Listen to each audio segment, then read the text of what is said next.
Hola a todos, bienvenidos a un nuevo episodio de Mexilivo, el canal donde las historias que nunca se cuentan finalmente salen a la luz. Hoy tenemos con nosotros a alguien que vivió dentro de una de las organizaciones más poderosas de México. ¿Cómo quieres que te presente? Llámame el Sombra, es mejor así. El Sombra. Perfecto. ¿Cómo comenzó todo para ti? Mira, todo empezó en 2008. Yo tenía apenas 21 años. Vivía en Culiacán, Sinaloa. Trabajaba en un taller mecánico ganando una miseria, como 3,500 pesos al mes. Mi jefe era un cabrón que me trataba como perro. Me hacía trabajar 12 horas diarias bajo el sol, preparando carros viejos que apenas funcionaban. Yo vivía con mi mamá y mis 3 hermanos menores, en una casa de 2 cuartos, en la colonia más jodida de la ciudad. Mi papá nos había abandonado cuando yo tenía 8 años, así que yo era el hombre de la casa, ¿entiendes? Toda la responsabilidad caía sobre mí. Mi mamá trabajaba limpiando casas, ganaba todavía menos que yo. Entre los dos, apenas contábamos para comer frijoles, arroz y tortillas. Mis hermanos iban a la escuela con los zapatos rotos, con los uniformes remendados. Yo veía cómo otros chavos de mi edad andaban en camionetas del año, con cadenas de oro, botas de piel de avestruz, gastando dinero como si nada. Y yo ahí, con las manos llenas de grasa, oliendo aceite quemado, sin poder ni invitar a una chava a tomar un refresco, porque no tenía para eso. Era humillante, cabrón. Me sentía menos que nada. Un día, era viernes por la tarde, estaba terminando de cambiarle el aceite a un Tsuru todo oxidado, cuando llega mi primo el Chuy. El Chuy era 2 años mayor que yo, y hacía como 6 meses que no lo veía. Pero ese día, cuando lo vi bajar de una RAM 2500 negra, nueva, brillante, con rines cromados y vidrios polarizados, casi me caigo de culo. Traía puestos unos jeans True Religion, una camisa Versace, botas Lucchese que debían costar como 15,000 pesos, y un reloj que brillaba tanto que me lastimaba los ojos de verlo. Se acercó a mí sonriendo, con esa sonrisa de cabrón que sabe que la está haciendo. ¿Qué onda, primo? ¿Todavía aquí quebrándote el lomo por centavos? Me dijo. Yo me limpié las manos con un trapo sucio y le dije, pues alguien tiene que trabajar honestamente, ¿no? Él se rió, una risa que todavía recuerdo, y me puso la mano en el hombro. Honestamente, repitió, como si fuera la palabra más estúpida del mundo. Mira, primo, yo también pensaba así. Trabajé en una gasolinera ganando 2,000 pesos al mes, y ¿sabes qué? Seguía igual de pobre, igual de jodido, hasta que me di cuenta de que en este pinche país los honestos se mueren de hambre, mientras los listos se hacen ricos. Me invitó a tomarme unas cervezas después del trabajo. Fuimos a un bar en el centro, un lugar al que yo nunca entraba porque era caro. Él pidió una cubeta de botanas, y empezó a platicarme. Me contó que estaba trabajando para una organización, así lo dijo, sin dar nombres todavía. Me explicó que empezó siendo trabajos sencillos, como ser halcón. Nada más vigilar las calles y avisar cuando veía movimientos sospechosos de la policía o de grupos rivales. Por eso le pagaban 5,000 pesos a la semana. 5,000 a la semana, cabrón. Eso era más de lo que yo ganaba en un mes. Después lo subieron a hacer entregas pequeñas, llevar mensajes, coordinar encuentros. Luego empezó a escoltar camionetas con mercancía, y así fue subiendo. Me dijo que ahora ganaba entre 40 y 60,000 pesos al mes, dependiendo de los trabajos. Yo me quedé callado, procesando todo eso. 40,000 pesos al mes. Eso era vida. Con eso podía sacar a mi familia de esa casa de mierda, comprarles ropa nueva a mis hermanos, darle a mi mamá para que dejara de limpiar baños ajenos. Pero yo tenía miedo, no voy a mentir. Le dije, Chuy, eso suena muy bien, pero también suena muy peligroso. ¿No te da miedo que te maten o que te encierren? Él tomó un trago largo de whisky y me miró serio. Claro que da miedo, primo. Esto no es un juego. Pero déjame preguntarte algo. ¿No te da más miedo vivir toda tu vida en la pobreza? ¿No te da miedo llegar a los 40 años y seguir en ese taller de mierda, con las manos destrozadas, sin nada que dejarle a tu familia? Aquí hay riesgo, sí, pero también hay oportunidad. Y te digo algo más. La gente que trabaja para la organización está protegida. Tenemos abogados, tenemos contactos en la policía, en el gobierno. No estamos solos como los pendejos que andan de rateros en la calle. Sus palabras me calaron hondo, porque tenía razón. Yo estaba viviendo una muerte lenta, una muerte de pobreza y humillación. Al menos con esto había una posibilidad de algo mejor. Le dije que lo iba a pensar. Esa noche no pude dormir. Le daba vueltas y vueltas al asunto. Pensaba en mi mamá, en mis hermanos, en el futuro que les esperaba si yo seguía igual. Pensaba también en los riesgos, en las historias que uno escucha de gente descuartizada, ejecutada, desaparecida. Pero también pensaba en esa camioneta nueva del Chuy, en ese reloj, en la libertad de no tener que humillarse por unos pinches pesos. Al día siguiente, sábado en la mañana, le mandé un mensaje. Estoy dentro, ¿qué tengo que hacer? Él me respondió en 5 minutos. Te recojo en 2 horas. Vístete casual pero limpio. Vas a conocer a alguien importante. ¿Y a quién conociste? El Chuy me recogió en su camioneta y manejamos como media hora hacia las afueras de Culiacán, hacia una zona de ranchos y huertas. Llegamos a un rancho grande, con una entrada de portón negro y 2 camionetas estacionadas afuera. Había 2 tipos armados en la entrada. Traían cuernos de chivo y chalecos tácticos. El Chuy bajó la ventana, les dijo algo que no alcancé a escuchar y nos dejaron pasar. Yo sentía que el corazón se me iba a salir del pecho. Nunca había estado en un lugar así, nunca había visto armas de ese calibre tan de cerca. Entramos al rancho. Era amplio, con jardines bien cuidados, una alberca y una casa grande de 2 pisos.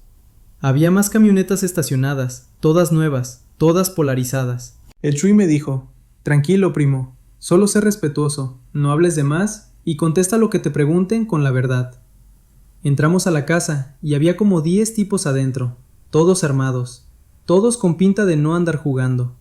Nos hicieron pasar a una sala grande con muebles de piel, una tele enorme y un bar lleno de botellas caras. Allí estaba él, sentado en un sillón, tomando whisky, con unos lentes oscuros aunque estábamos adentro.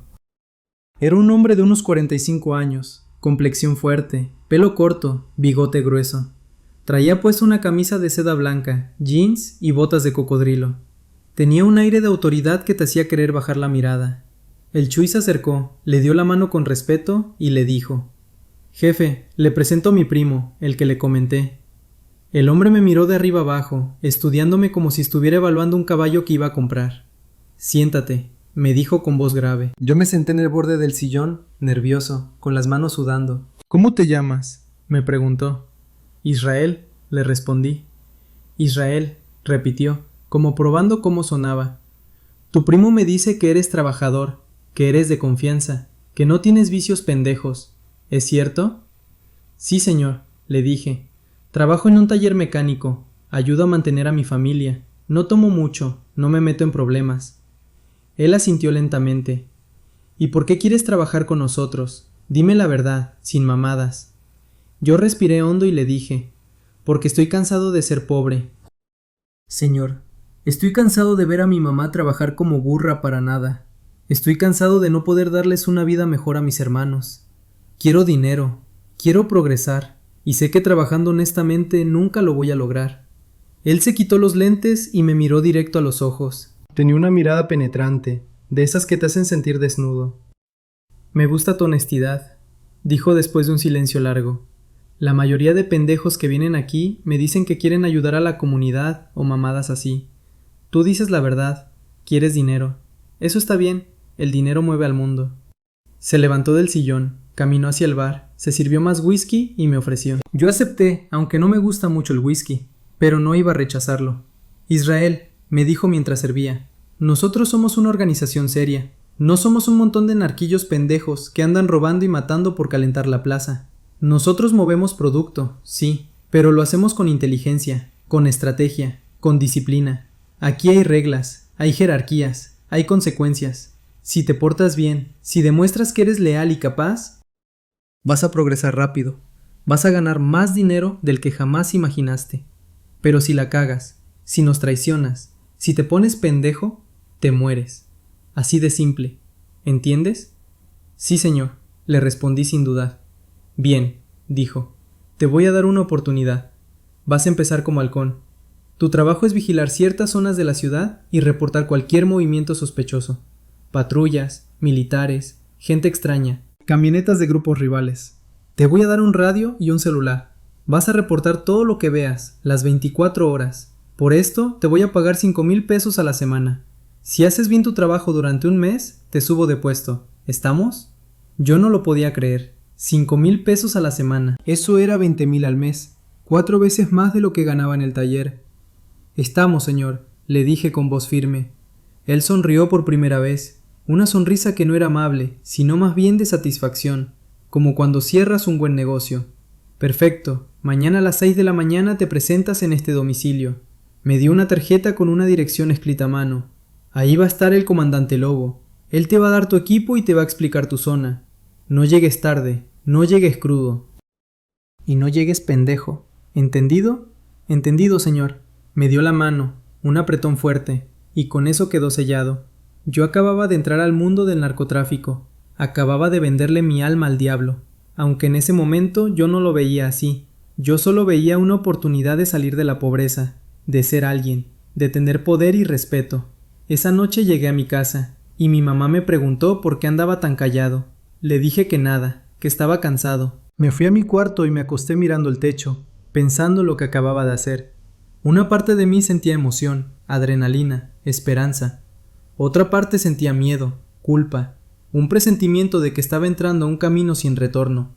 Pero ya estaba decidido. Al día siguiente iba a empezar mi nueva vida. ¿Cómo fue ese primer día? Llegué a las 5:45 de la mañana a la dirección que me dieron. Era una casa normal en una colonia de clase media, nada llamativo. Toqué la puerta y me abrió un tipo enorme, de casi 2 metros, moreno, con cicatrices en la cara y brazos llenos de tatuajes. ¿Israel?, me preguntó con voz ronca. Sí, le dije. Soy el comandante Lobo, pasa. Entramos a la casa y adentro había otros 4 chavos, más o menos de mi edad, todos con cara de nervios.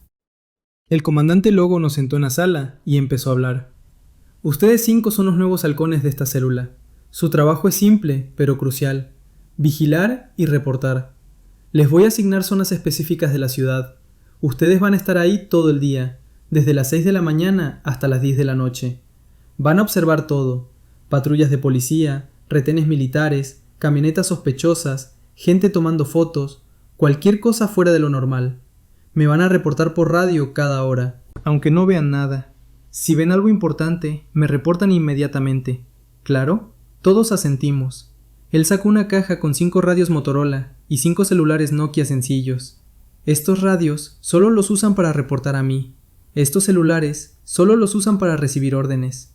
No los usen para hablar con sus familias. No los usen para sus novias. No los usen para nada más. Si los cachan usando estos equipos para pendejadas, los mato. ¿Entendido? Todos dijimos que sí con la cabeza. Después, sacó un sobre para cada uno con 5,000 pesos. Este es el pago de su primera semana. Se los doy por adelantado como muestra de buena fe. Pero si la cagan, si se rajan, si desaparecen con el dinero, los vamos a encontrar y se van a arrepentir de haber nacido. Me asignaron una zona cerca del bulevar principal, una esquina con vista a una avenida importante. Mi trabajo era estacionarme ahí en un carro que me prestaron, un Chevy viejo para no llamar la atención, y vigilar. Los primeros días fueron aburridísimos, cabrón. Estar sentado 8, 10, 12 horas en un carro bajo el sol, sin poder moverte mucho, sin poder hablar con nadie, solo observando. Pero me pagaban por eso, así que lo hacía. Reportaba cada hora. Comandante, aquí Halcón 5, todo tranquilo en mi zona, sin novedad.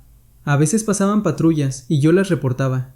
Patrulla estatal circulando por el bulevar, dirección norte, 2 elementos. Y así todo el día. Pero después de 2 semanas, empecé a ver cosas más interesantes.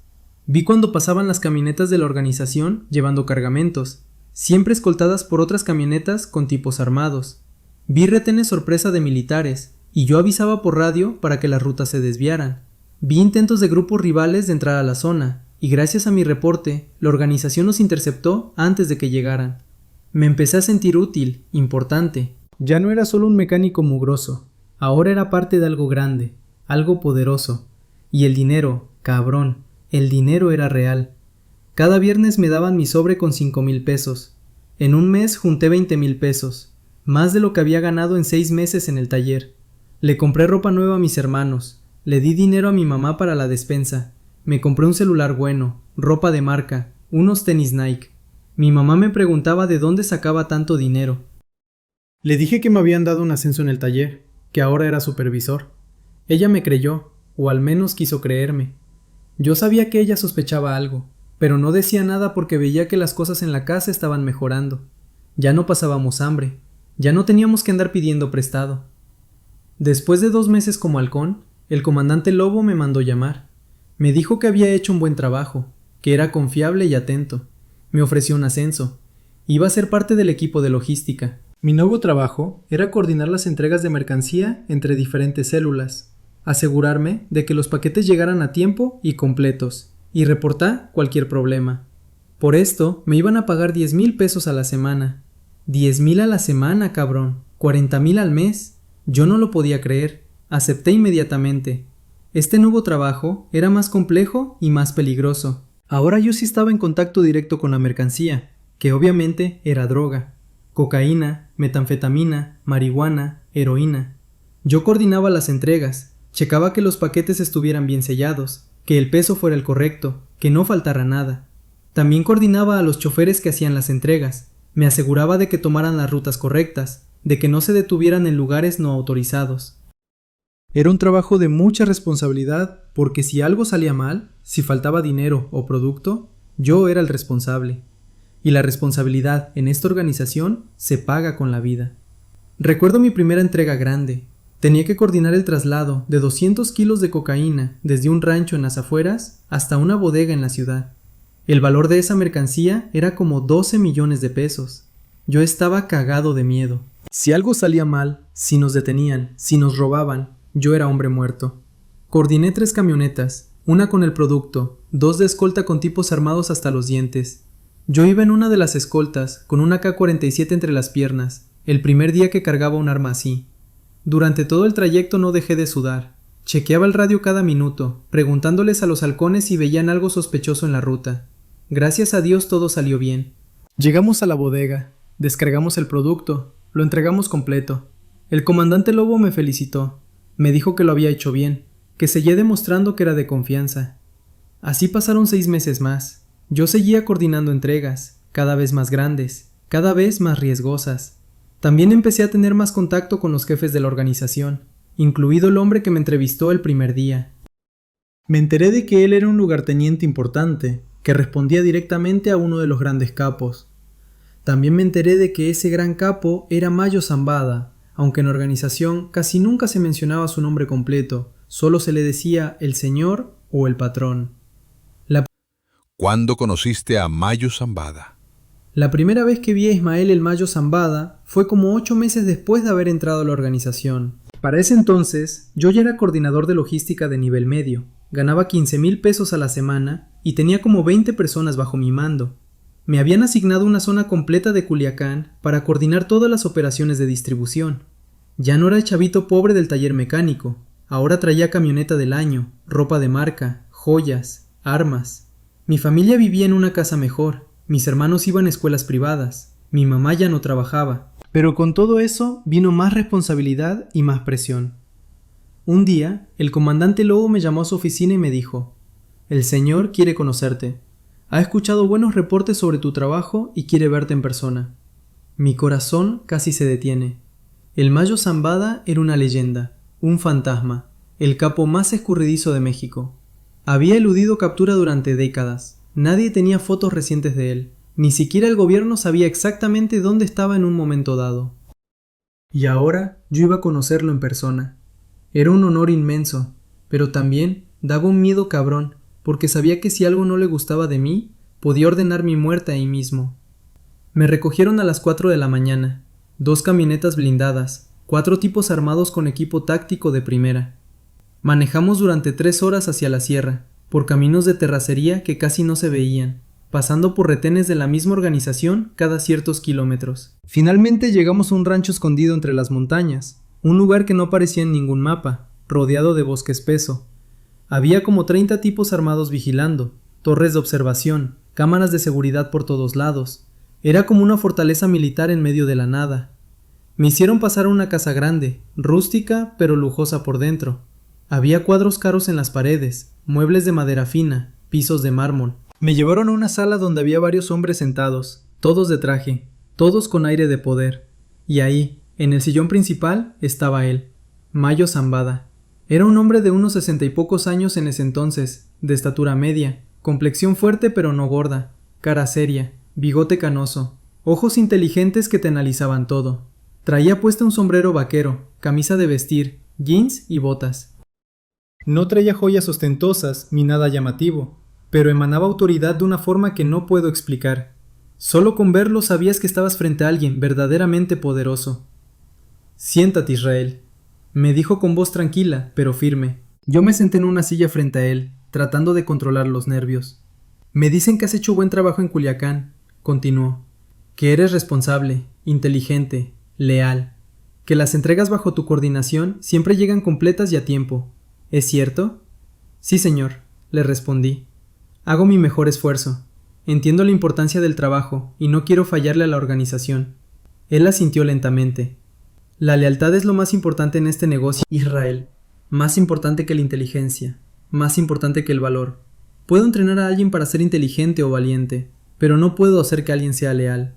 La lealtad viene del corazón, o no viene». Me miró directamente a los ojos y me preguntó, «¿Eres leal, Israel? Si te pido que hagas algo difícil, algo que te dé miedo, algo que ponga en riesgo tu vida, ¿lo harías por la organización?». Yo sabía que esa pregunta era una prueba. Si dudaba un segundo, si mostraba debilidad, estaba acabado. Así que le respondí sin titubear. «Sí, señor, le debo todo a esta organización. Me sacó de la pobreza, le ha dado una vida digna a mi familia. Haría lo que fuera necesario para proteger y servir a esta organización». Él sonrió ligeramente, la primera vez que lo vi sonreír. «Bien, me gusta tu respuesta». Después me empezó a hablar sobre la organización, sobre su filosofía de trabajo. Me dijo que el cártel de Sinaloa no era como los otros cárteles que andaban haciendo desmadres, matando gente inocente, calentando las plazas. «Nosotros somos empresarios», me dijo. «Nuestro negocio es mover producto del punto A al punto B, de la manera más eficiente posible. La violencia es a veces necesaria, pero no es el objetivo. El objetivo es el dinero, las ganancias, la expansión del negocio. Los cárteles que andan haciendo desmadres, que se graban decapitando gente, que cuelgan cuerpos en puentes, esos son pendejos que no entienden el negocio. Toda esa violencia solo atrae atención del gobierno, de los militares, de los gringos. Nosotros operamos en las sombras, discretos, inteligentes». Me explicó que la organización tenía conexiones en todos los niveles del gobierno, policías, militares, políticos, jueces. «Por eso hemos durado tanto», me dijo. «No es solo porque seamos buenos moviendo droga, es porque sabemos negociar. Sabemos cuándo pagar y cuándo pelear. Sabemos mantener el equilibrio. Hay gobernadores que están en nuestra nómina, generales que nos protegen, comandantes de policía que nos avisan cuando va a haber operativos. Este negocio no se trata solo de valor y armas, se trata de inteligencia y estrategia». Después me contó historias de los viejos tiempos, de cuando él empezó en el negocio en los años 70, cultivando marihuana en la sierra. Me contó de cómo construyó su imperio poco a poco, con paciencia, con astucia, evitando los errores que cometieron otros capos que fueron capturados o asesinados. Me contó de sus alianzas y sus guerras, de las traiciones que había enfrentado, de las decisiones difíciles que había tenido que tomar. «En este negocio», me dijo, «no puedes confiar en nadie completamente, ni en tu hermano, ni en tu mejor amigo. El dinero y el poder corrompen a todos, por eso hay que ser siempre cauteloso, siempre vigilante. La paranoia te mantiene vivo». Después de como 2 horas de plática, me dijo, «Israel, te voy a dar una misión importante. Es una prueba. Si la cumples bien, vas a ascender a un puesto de mucha mayor responsabilidad y mucho mejor pago. Si fallas, bueno, ya sabes las consecuencias». Me explicó que había un problema con uno de los distribuidores en Sonora. Este distribuidor, un tipo al que le decían el gordo, estaba robando producto. Le enviaban 50 kilos de coca y él solo reportaba 45, diciendo que los federales la habían interceptado y le quitaron 5 kilos. Pero la organización tenía inteligencia de que no era cierto, que el gordo estaba vendiendo esos kilos por fuera y quedándose con las ganancias.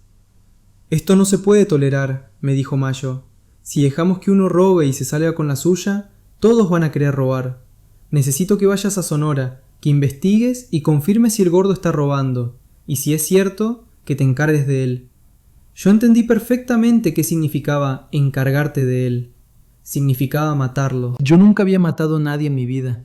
Había participado en balaceras, había disparado mi arma, pero nunca había matado a sangre fría a alguien. Esto era diferente, pero no podía negarme, no frente a Mayo Zambada. «Lo haré, señor», le dije. «Cuente conmigo». Él me dio la mano y con eso quedó sellado mi destino. ¿Cómo fue esa misión? Salí para Sonora al día siguiente, con un equipo de 3 hombres de confianza. Llegamos a Hermosillo y empezamos la vigilancia del gordo. Este cabrón era un tipo de unos 50 años, gordo como su apodo, con una panza enorme, siempre vestido con camisas guayaberas y sombrero vaquero. Tenía una casa grande en las afueras de la ciudad, manejaba una camioneta Lobo del año, y vivía con su esposa y 2 hijos adolescentes. Durante una semana lo seguimos a todos lados, a sus reuniones, a los bares que frecuentaba, a las bodegas donde guardaba el producto. También hablamos con algunos de sus empleados, gente de bajo nivel que por unos pesos nos daban información. Y confirmamos lo que Mayo sospechaba. El gordo sí estaba robando. Uno de sus empleados nos mostró registros donde quedaba claro que el gordo recibía 50 kilos, pero solo reportaba 45 o 40. Los kilos que faltaban los vendía por su cuenta a distribuidores locales y se embolsaba el dinero. En los últimos 6 meses había robado como 150 kilos, lo que representaba pérdidas de varios millones de pesos para la organización. Yo reporté todo esto a Mayo por teléfono. Él me dijo: «Bien hecho, Israel, ahora termina el trabajo. Mándale un mensaje claro a todos los demás distribuidores de que robar no se tolera». Yo sabía lo que tenía que hacer, pero cabrón, no es fácil matar a alguien, aunque sea un traidor. Una cosa es matar en caliente, en medio de una balacera donde es tú o él. Otra cosa es planear fríamente cómo vas a ejecutar a alguien. Decidimos hacerlo en su casa, de noche, cuando estuviera solo. Esperamos a que su familia saliera. Su esposa y sus hijos se fueron a visitar a unos familiares un sábado por la noche, y el gordo se quedó solo en la casa. Entramos como a las 11 de la noche, saltamos la barda trasera, desactivamos las cámaras de seguridad y entramos por una ventana. El gordo estaba en la sala viendo la tele, tomando cerveza, en calzones y una camiseta, bien relajado. Ni siquiera se dio cuenta cuando entramos hasta que le puse el cañón de mi pistola en la nuca. Se cagó del susto, literal, porque empezó a oler a mierda. «¿Qué pedo? ¿Quiénes son?», gritó. Yo le dije: «Cállate, gordo. Sabes perfectamente quiénes somos y por qué estamos aquí». Él empezó a suplicar, a decir que podía devolver el dinero, que fue un error, que no volvería a pasar. Mis compañeros lo agarraron y lo tiraron al piso. Yo me arrodillé junto a él y le dije: «El señor Mayo manda saludos. Dice que el robo no se perdona». Vi el terror en sus ojos. Vi cómo se le salían las lágrimas, cómo se orinó encima. «Por favor», me rogó. «Tengo familia, tengo hijos». Esas palabras me calaron. Yo también tenía familia, yo también tenía motivos para vivir, pero ya estaba ahí, ya había aceptado la misión, ya no había vuelta atrás. Le disparé 3 veces en la cabeza. El sonido fue ensordecedor, aunque llevaba silenciador. Vi cómo su cuerpo se sacudió con cada disparo, cómo la sangre empezó a salir, cómo sus ojos se quedaron abiertos, vacíos. Sentí náuseas, sentí que iba a vomitar, pero me contuve. Dejamos su cuerpo ahí, en la sala, para que su familia lo encontrara. Era parte del mensaje. Esto le pasa a los que traicionan a la organización. Salimos de la casa, nos subimos a la camioneta y manejamos de regreso a Sinaloa en silencio. Yo no pude dormir en toda la noche. Veía la cara del gordo, sus ojos suplicantes, la sangre. Había cruzado una línea que no se puede descruzar. Ahora yo era un asesino. Cuando llegamos de vuelta, reporté a Mayo que la misión estaba cumplida. Él me felicitó, me dijo que había hecho un buen trabajo, que había demostrado lealtad y temple. Como recompensa, me ascendió a jefe de plaza de una zona completa de Culiacán. Mi salario subió a 50,000 pesos a la semana. 50,000 a la semana, cabrón. 200,000 al mes. Ahora yo era uno de los operadores importantes de la organización. Tenía bajo mi mando como 100 hombres, halcones, choferes, escoltas, sicarios. Era responsable de todas las operaciones en mi zona: distribución, seguridad, cobros, disciplina. Pero con el poder vino más violencia, más sangre. Como jefe de plaza, yo tenía que tomar decisiones duras todos los días. ¿Un halcón se quedó dormido y no reportó un retén militar? Castigo. ¿Un chofer perdió un cargamento? Castigo. ¿Un distribuidor se atrasó en un pago? Castigo. Y los castigos en esta organización no eran multas o suspensiones, eran golpizas, torturas, ejecuciones. Yo ordené la muerte de como 15 personas durante mi primer año como jefe de plaza. Algunos eran traidores, algunos eran ladrones, algunos simplemente cometieron errores graves. Cada muerte me pesaba, pero aprendí a vivir con ello. Me volví frío, calculador. Dejé de ver a la gente como personas y empecé a verlas como piezas de un tablero que podían ser sacrificadas si era necesario. ¿Qué pasaba en tu vida personal? Mi vida personal era un desastre, cabrón. Por fuera yo era el hombre exitoso. Dinero, poder, respeto. Tenía 2 camionetas del año, una casa grande, ropa cara, joyas. Pero por dentro estaba vacío, destruido. No podía dormir sin tomar pastillas o alcohol, porque las pesadillas no me dejaban. Veía las caras de la gente que había matado, escuchaba sus súplicas. Desarrollé paranoia severa. Pensaba que todos me querían traicionar, que en cualquier momento alguien me iba a ejecutar. No confiaba en nadie, ni siquiera en mi familia. Mi mamá sospechaba que yo andaba en el narco, aunque nunca me lo preguntó directamente. Pero veía mi cambio. Ya no era el muchacho trabajador y humilde, ahora era violento, explosivo, paranoico. Un día me atreví a preguntarle si estaba orgullosa de mí, de todo lo que había logrado.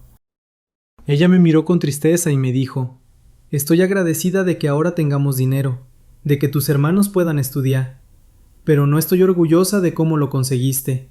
Prefería tenerte pobre pero vivo y libre, que rico pero en peligro constante». Sus palabras me dolieron más que cualquier bala. También tuve varias relaciones con mujeres, pero ninguna funcionó. Las mujeres se acercaban a mí por el dinero y el poder, no por quién era yo realmente. Tuve una novia que duró como 6 meses, una chava guapa de 20 años. Yo la llenaba de regalos, la llevaba a restaurantes caros, le pagaba viajes. Pero nunca le conté realmente a qué me dedicaba. Ella creía que yo era empresario. Un día ella me preguntó por qué siempre traía una pistola, por qué siempre andaba mirando hacia todos lados, por qué nunca me quedaba a dormir en su casa. Yo le mentí, le dije que tenía enemigos de negocios. Pero ella no era tonta. Eventualmente se dio cuenta de la verdad. Un día simplemente me dejó. Me dijo que no quería estar con alguien del narco, que tenía miedo de terminar viuda o de que me mataran frente a ella. Intenté convencerla de que se quedara, pero ella tenía razón en irse. Yo no tenía nada bueno que ofrecerle, solo peligro y muerte. En el trabajo, las cosas se pusieron más intensas. La organización entró en guerra con el cártel de Juárez por el control de ciertas rutas. Hubo balaceras casi diarias, ejecuciones, secuestros. Yo perdí como 20 de mis hombres en esa guerra. Tuve que ir a darle la noticia a sus familias, ver a sus esposas llorando, a sus hijos preguntando por qué papá no iba a volver. Eso me destrozaba por dentro, pero no podía mostrar debilidad. Como jefe de plaza, yo tenía que ser fuerte, tenía que motivar a mis hombres a seguir peleando. Hubo una ocasión en que casi me matan. Íbamos en convoy, 3 camionetas, de regreso de una entrega. De repente, nos emboscaron. Eran como 15 tipos del cártel de Juárez, con cuernos de chivo y lanzagranadas. Empezó una balacera que duró como 20 minutos. Las balas zumbaban por todos lados. Los vidrios de las camionetas se hacían pedazos aunque eran blindados. Yo disparaba mi AK-47 casi sin apuntar, solo vaciando cargadores hacia donde venían los disparos. Uno de mis hombres, el chino, recibió un balazo en el cuello y se desangró frente a mí. Otro, el flaco, perdió un brazo por una explosión de granada. Finalmente llegaron refuerzos y los del cártel de Juárez se retiraron. Cuando todo terminó, yo estaba cubierto de sangre, temblando, en shock. Esa noche no pude dormir. Cada vez que cerraba los ojos, veía el momento en que la bala atravesó el cuello del chino, la sangre brotando como fuente. Pensé en renunciar, en irme lejos, en dejar todo, pero sabía que no podía. En esta organización no hay jubilación, solo hay 2 salidas, la cárcel o la muerte. Personal. ¿Cómo era tu relación con Mayo Zambada? Con el tiempo fui teniendo más contacto directo con Mayo. Como jefe de plaza importante, yo reportaba directamente a él o a sus lugartenientes más cercanos. Lo veía como cada 2 o 3 meses en reuniones de coordinación donde se planeaban estrategias, se discutían problemas, se tomaban decisiones importantes. Mayo era impresionante, cabrón. A pesar de su edad y de llevar décadas en el negocio, seguía siendo afilado como navaja, con una memoria increíble y una capacidad de análisis que daba miedo. Recuerdo una reunión donde estábamos discutiendo un problema de distribución en Tijuana. Había un cuello de botella. Los cargamentos se estaban atrasando porque una de las rutas estaba siendo vigilada por los federales. Los otros jefes de plaza estaban proponiendo soluciones complicadas, sobornar a más federales, encontrar rutas alternativas por la sierra, usar túneles. Mayo escuchó a todos en silencio, fumando un cigarro, sin decir nada. Cuando todos terminaron de hablar, él simplemente dijo: «El problema no es la ruta, el problema es que alguien nos está soplando los federales. Hay un traidor». Todos nos quedamos callados. Él continuó: «Los federales no están vigilando esa ruta por casualidad. Alguien les está dando información. Necesitamos encontrar quién es antes de cambiar cualquier estrategia». Tenía razón. 2 semanas después, descubrieron que uno de los coordinadores de Tijuana estaba trabajando para la DEA, pasándoles información a cambio de inmunidad. Lo ejecutaron, por supuesto. Pero lo que me impresionó fue la capacidad de Mayo de ver más allá de lo obvio, de entender que el problema no era logístico, sino de seguridad interna. Así pensaba siempre, varios pasos adelante de todos los demás. Mayo también era muy educado y respetuoso, lo cual contrastaba con otros capos que eran vulgares y violentos. Él trataba bien a su gente, recordaba nombres de las esposas e hijos de sus operadores, preguntaba por ellos, pero debajo de esa cortesía había una dureza absoluta. Si alguien lo traicionaba, si alguien ponía en riesgo la organización, Mayo ordenaba su muerte sin titubear. Yo vi cómo ejecutó a uno de sus lugartenientes más cercanos, un tipo que había estado con él por más de 20 años, porque descubrió que ese lugarteniente estaba negociando con los Zetas a sus espaldas. Lo mandó matar frente a todos nosotros como mensaje: nadie está por encima de la lealtad a la organización, ni siquiera los más cercanos. Mayo también me enseñó mucho sobre el negocio. Me explicó que el verdadero dinero no estaba en vender droga en México, sino en moverla a Estados Unidos. Los gringos son los mejores clientes del mundo, me decía. Tienen dinero, tienen demanda insaciable, y su sistema de justicia es más predecible que el mexicano. Si te atrapan en México, puedes comprar tu salida. Si te atrapan en Estados Unidos, vas a prisión. Pero al menos sabes cuánto tiempo vas a estar y en qué condiciones. Es un negocio más estable. Me contó que la organización movía toneladas de coca, meta y heroína a Estados Unidos cada mes, usando rutas terrestres, marítimas, aéreas, incluso submarinos. El dinero que generaban era astronómico, miles de millones de dólares al año. También habló de sus estrategias para evitar captura.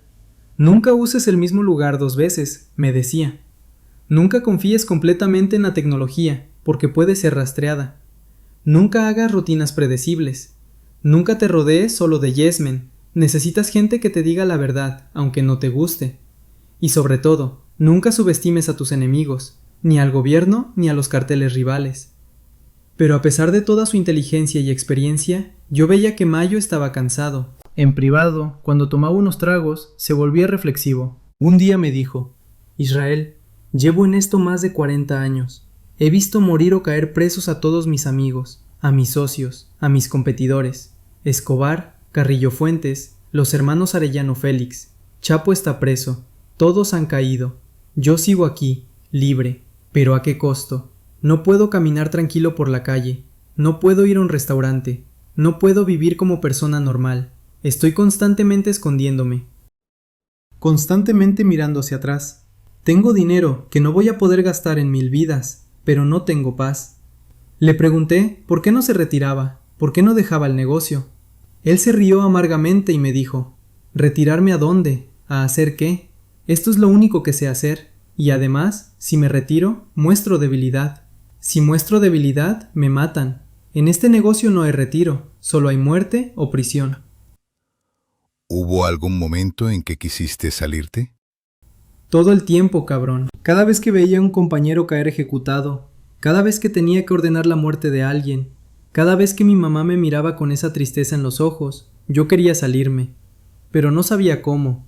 No es como un trabajo normal donde presentas tu renuncia y te vas. Aquí, si intentas salirte, te consideran un riesgo de seguridad. Sabes demasiado, has visto demasiado, conoces demasiada gente. La única forma de salir es muriendo o que te desaparezcan. Hubo un momento específico donde casi lo intento. Fue después de una operación particularmente horrible. Habíamos capturado a 3 miembros del cártel de Juárez que andaban operando en nuestra plaza. Los interrogamos durante 2 días. Los torturamos para sacarles información sobre sus jefes, sobre sus rutas, sobre sus planes. Yo estuve presente durante todo el interrogatorio. Vi cómo los golpeaban, cómo los quemaban con cigarros y sopletes, cómo les arrancaban uñas y dedos. Los gritos de esos hombres todavía los escucho a veces en mis pesadillas. Después de sacarles toda la información posible, nos ordenaron ejecutarlos. No de forma rápida, sino de forma que sirviera como mensaje. Los decapitamos, desmembramos sus cuerpos y dejamos los restos en una avenida principal con una manta amenazando al cártel de Juárez. Esa noche llegué a mi casa, me encerré en mi cuarto y lloré como no había llorado desde que era niño. Pensé en lo que me había convertido. Yo no era un soldado defendiendo a mi país, no era un policía combatiendo el crimen. Yo era un monstruo, un asesino, un torturador. Todo el dinero, todo el poder, no valía la pena si había perdido mi humanidad. Pensé en huir, en irme a otro país, en cambiar mi identidad, pero sabía que era imposible. La organización tiene contactos en todos lados, me encontrarían eventualmente. Y además, ¿cómo iba a explicarle a mi familia? ¿Cómo les iba a decir que todo lo que tenían, la casa, los carros, las escuelas privadas, todo estaba pagado con sangre? Decidí seguir, pero con un plan. Iba a trabajar unos años más, iba a ahorrar todo el dinero posible, e iba a buscar una forma de salir limpiamente. Tal vez podía fingir mi muerte, o negociar mi salida con Mayo si le demostraba suficiente lealtad. Pero mientras tanto, tenía que seguir haciendo lo que hacía, seguir siendo el jefe de plaza eficiente y despiadado que la organización necesitaba. ¿Qué fue lo más grande que coordinaste? Lo más grande fue una operación en 2012 para mover 50 toneladas de cocaína desde Colombia hasta Estados Unidos. 50 toneladas, cabrón. Eso es 50,000 kilos. El valor en la calle era como 2,000 millones de dólares. Era la operación más ambiciosa que la organización había intentado en años, y Mayo me eligió a mí para coordinar todo el segmento mexicano. La operación empezó con el transporte marítimo desde Colombia. Usamos un barco pesquero modificado que llevaba la coca escondida en compartimentos secretos bajo el casco. El barco navegó durante 2 semanas hasta llegar a aguas internacionales frente a las costas de Sinaloa. Ahí, en medio de la noche, transferimos la mercancía a lanchas rápidas que la llevaron hasta playas controladas por nosotros. Todo esto coordinado con GPS, radios encriptados y sobornos a la marina para que no patrullaran esa zona esa noche. Una vez en tierra, tuvimos que dividir las 50 toneladas en cargamentos más pequeños y moverlos a diferentes bodegas escondidas en ranchos de la sierra. Usamos como 30 camiones, todos con documentación falsa, todos escoltados por camionetas con hombres armados. El operativo tomó 3 noches completas. Yo no dormí nada durante esos días. Estaba coordinando todo desde un centro de comunicaciones improvisado, checando que cada camión llegara a su destino, que no hubiera retenes inesperados, que no hubiera traiciones. Después vino la parte más difícil, cruzar la droga a Estados Unidos. No podíamos usar una sola ruta porque era demasiada cantidad. Usamos múltiples métodos, túneles en Tijuana y Nogales, compartimentos ocultos en vehículos comerciales que cruzaban por los puentes internacionales, lanchas que cruzaban el río Bravo de noche, incluso drones para cantidades pequeñas. También usamos mulas, personas que llevaban 2 o 3 kilos encima, cruzando como turistas. Cada método tenía sus riesgos, pero al diversificar, si una ruta era detectada, las otras seguían funcionando. El proceso completo tomó 3 meses. Cada semana cruzábamos como 4 toneladas. Hubo pérdidas, claro. Los federales interceptaron como 5 toneladas en total, arrestaron a varios de nuestros operadores, descubrieron uno de los túneles, pero todavía logramos pasar 45 toneladas exitosamente. Fue un éxito masivo para la organización. Las ganancias fueron estratosféricas. Mayo estaba eufórico, me felicitó personalmente, me dio un bono de 2 millones de pesos y me ascendió nuevamente. Pero esa operación también me enseñó lo vulnerable que éramos. Durante todo el proceso estuve consciente de que un solo error, una sola traición, un solo golpe de suerte del gobierno y todo se podía venir abajo, y yo iba a ser el responsable. Si perdíamos esa mercancía, si la operación fallaba, yo era hombre muerto. Esa presión me estaba matando por dentro. Después de que terminó, desarrollé una úlcera estomacal del estrés. Empecé a tomar más alcohol para dormir. Aumenté el consumo de coca para mantenerme alerta. Me estaba destruyendo física y mentalmente. ¿Consumías la droga que vendías? Al principio no, cabrón. Cuando entré a la organización, yo tenía claro que no iba a consumir. Veía lo que la droga hacía a la gente y no quería terminar así.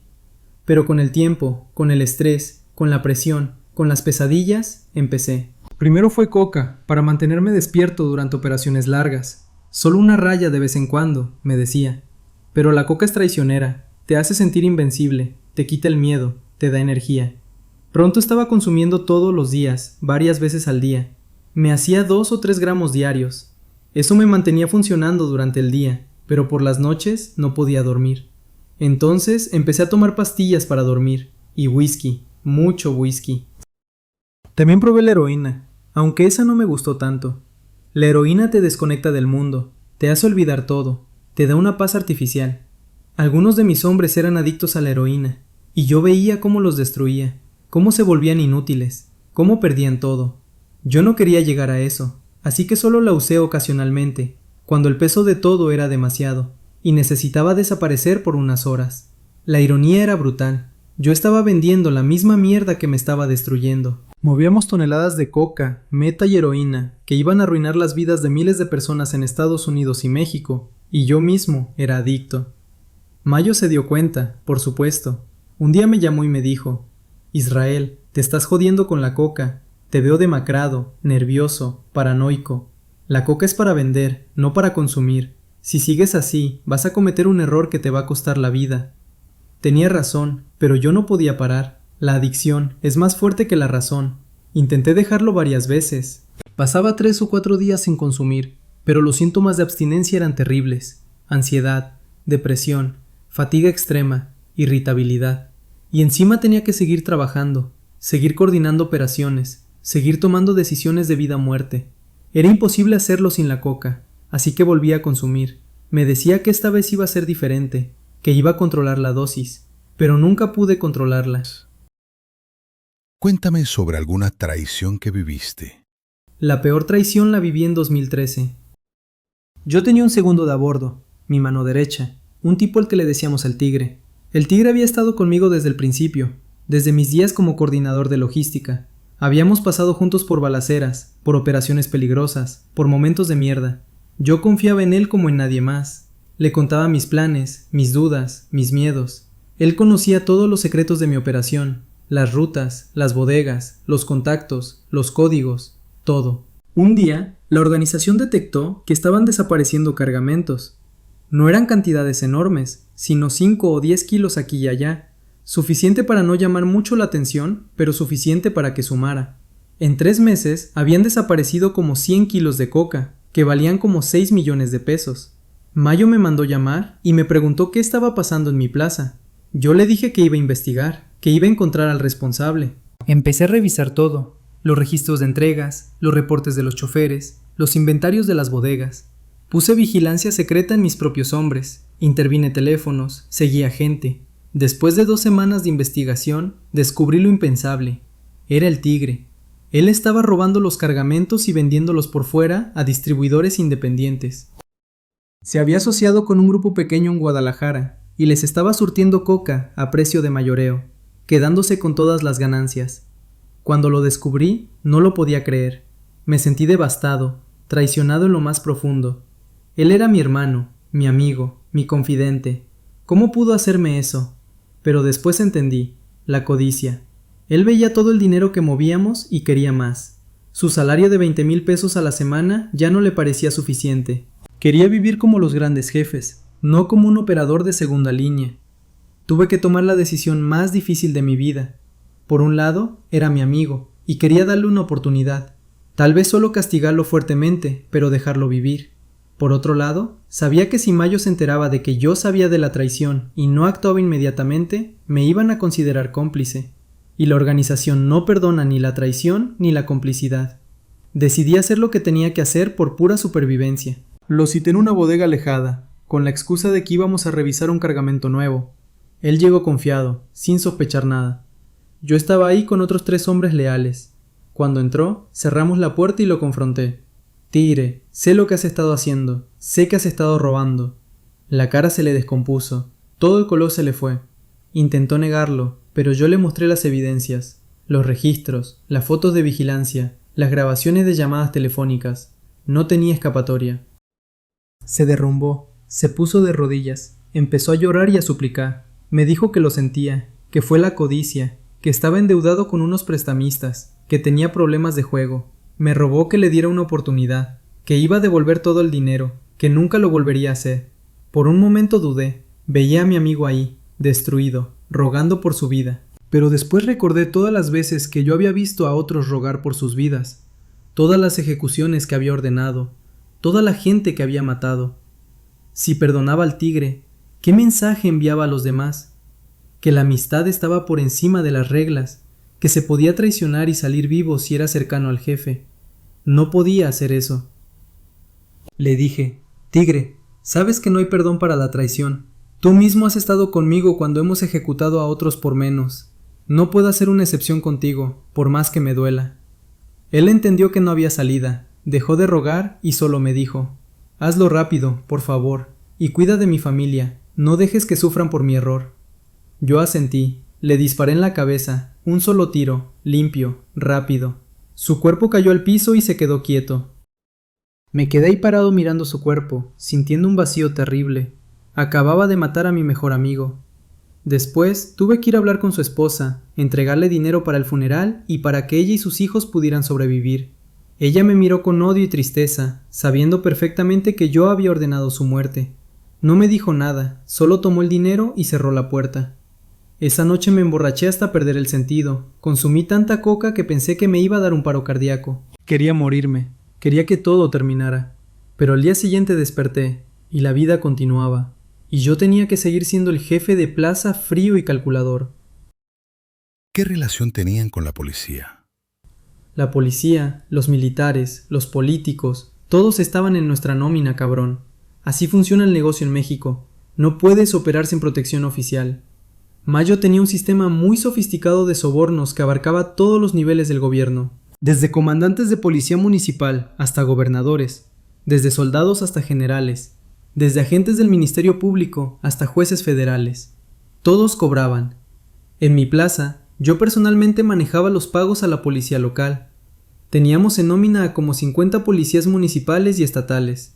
Les pagábamos entre 5 y 20 mil pesos al mes, dependiendo de su rango y de qué tan útiles eran. A cambio, ellos nos avisaban cuando iba a haber operativos, desviaban patrullas de nuestras rutas, liberaban a nuestra gente cuando eran detenidos y hasta nos ayudaban a ejecutar trabajos contra carteles rivales. Recuerdo que una vez tuvimos que hacer una ejecución de un distribuidor rival en pleno centro de la ciudad, en plena tarde. Era un trabajo arriesgado porque había mucha gente, muchas cámaras de seguridad, pero no podía esperar. Mayo quería que el mensaje fuera público. Hablé con el comandante de la policía municipal que estaba en nuestra nómina. Le pagué 100,000 pesos extras y él coordinó todo. El día de la ejecución, las patrullas se descompusieron y no pudieron llegar a tiempo.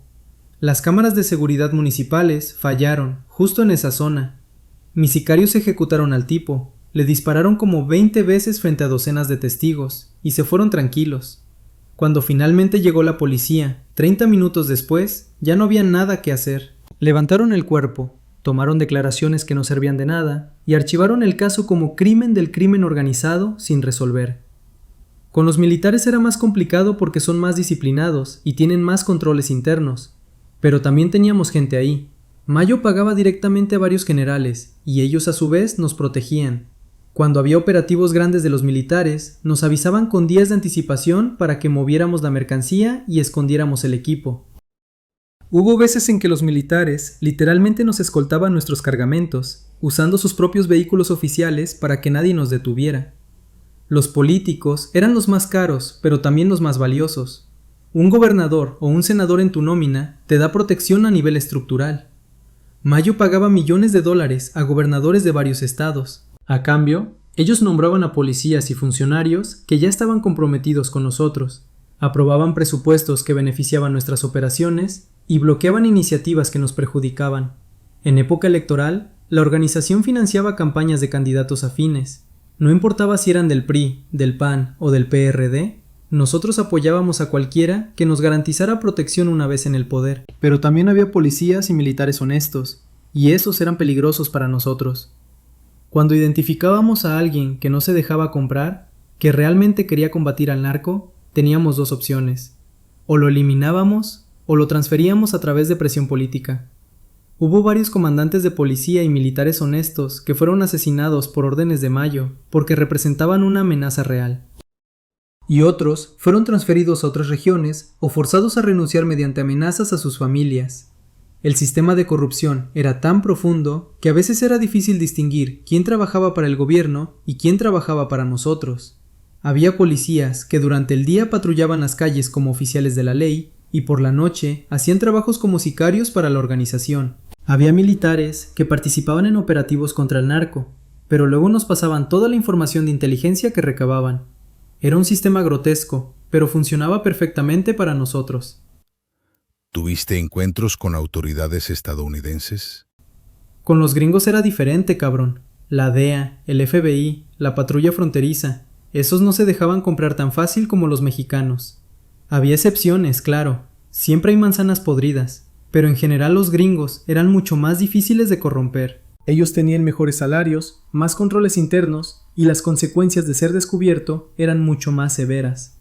Un policía mexicano corrupto, si lo descubren, tal vez lo corren o le dan unos años de prisión que puede negociar. Un agente gringo corrupto va a prisión federal por décadas, sin posibilidad de negociar. Pero sí tuvimos algunos contactos dentro de las autoridades gringas. Mayo tenía en nómina a 2 o 3 agentes de la DEA y varios de la patrulla fronteriza. Pero el trato con ellos era diferente. No podíamos ordenarles cosas directamente, sino que funcionaba más como intercambio de información.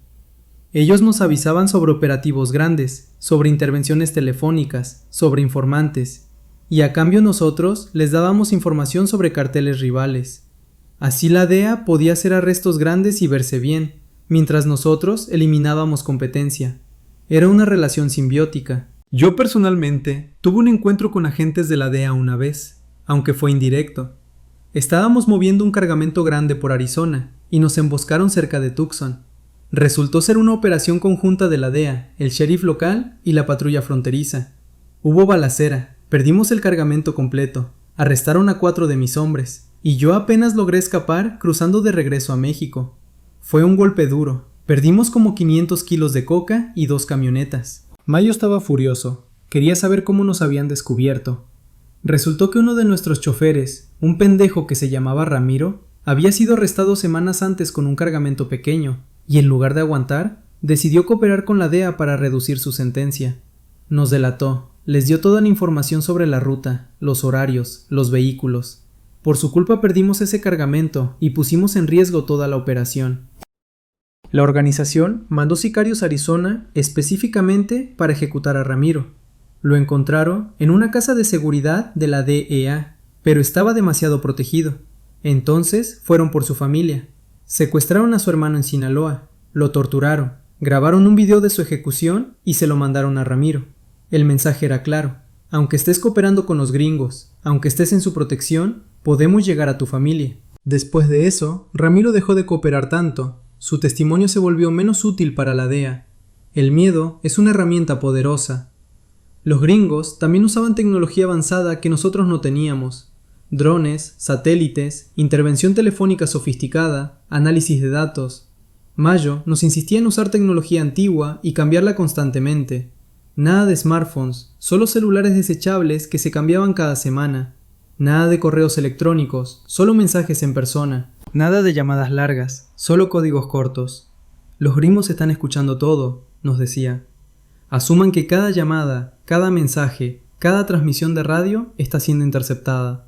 Hablen en códigos, sean breves, desconfíen de la tecnología. A pesar de todas estas precauciones, la DEA eventualmente construyó un caso contra la organización.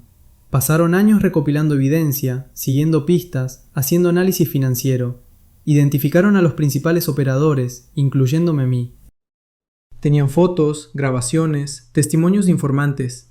Estaban construyendo un caso masivo para desmantelar todo el cártel de Sinaloa. Mayo lo sabía. Tenía fuentes dentro del gobierno gringo que le filtraban información. Pero, ¿qué podía hacer? No podía dejar de operar. Ese era su negocio, su vida. ¿Cómo fue tu último día en la organización? Mi último día fue el 25 de julio de 2014. Ese día cambió mi vida para siempre. Habíamos coordinado una reunión grande en un rancho cerca de Culiacán. Iban a estar Mayo, varios de sus lugartenientes principales y los jefes de plaza más importantes, incluyéndome a mí.